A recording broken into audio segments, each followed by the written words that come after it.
Normal बस. हे पाय टेकून आता असं तू नॉर्मल बस. नॉर्मल हे तुझं नॉर्मल बसलंय. नॉर्मल बसलास तू असं नॉर्मल बसतं. लहान मुलं बसतं ना. आता ना तो बद्ध कोणासनात बसलाय, 2 पाय दुमडले. आता हा बघितलं तर इथे केवढं स्ट्रॉंग फ्लेक्शन आहे निका. प्रचंड फ्लेक्शन आहे इथे. म्हणजे हिप पण अपडाऊन मसलनी वरती ओढून घेतलंय आणि छाती पण खाली ओढली. एक्झॅक्टली. बरोबर. वय किती तुझं? 18.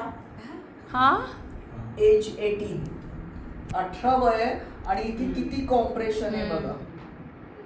आता तो म्हणतोय की त्यांनी जर बटरफ्लाय जे सगळं जगभर शिकवतात ती मुवमेंट कर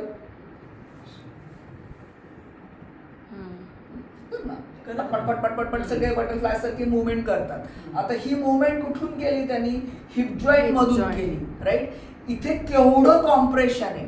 आता ही हिप जॉईंट मधल्या मुवमेंटनी की त्याचं काय म्हणायचं थोडक्यात, हिप जॉईंट मोकळा होईल का अजून घट्ट होईल?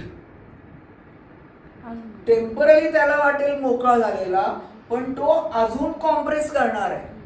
म्हणजे तो जी ही मुवमेंट करणार आहे धरली अशी.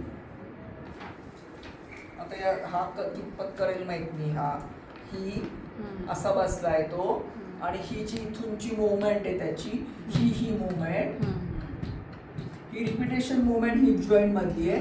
याच्यामध्ये आजकाल बघितलं तर सगळ्यांचं हिप जॉईंट आणि इथली जी काही मुवमेंट आहे ती कॉम्प्रेस होतीये. हे सगळे मसल स्टिफ होत आहेत अराउंड हिप. ज्या काय पद्धतीने त्यांनी केलं असेल. याची जी नॅचरल मुवमेंट आहे ती we are losing it fast आणि या बटरफ्लाय मुवमेंटनी तर आपण अजूनच बिघडवतोय सगळ्यांचं.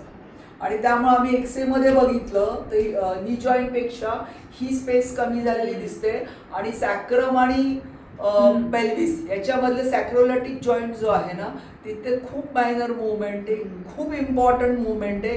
ती गेली की तुमचं लोअर एक्स्ट्रीमिटी डॅमेज झाली आणि वरती सगळं बिनसलं.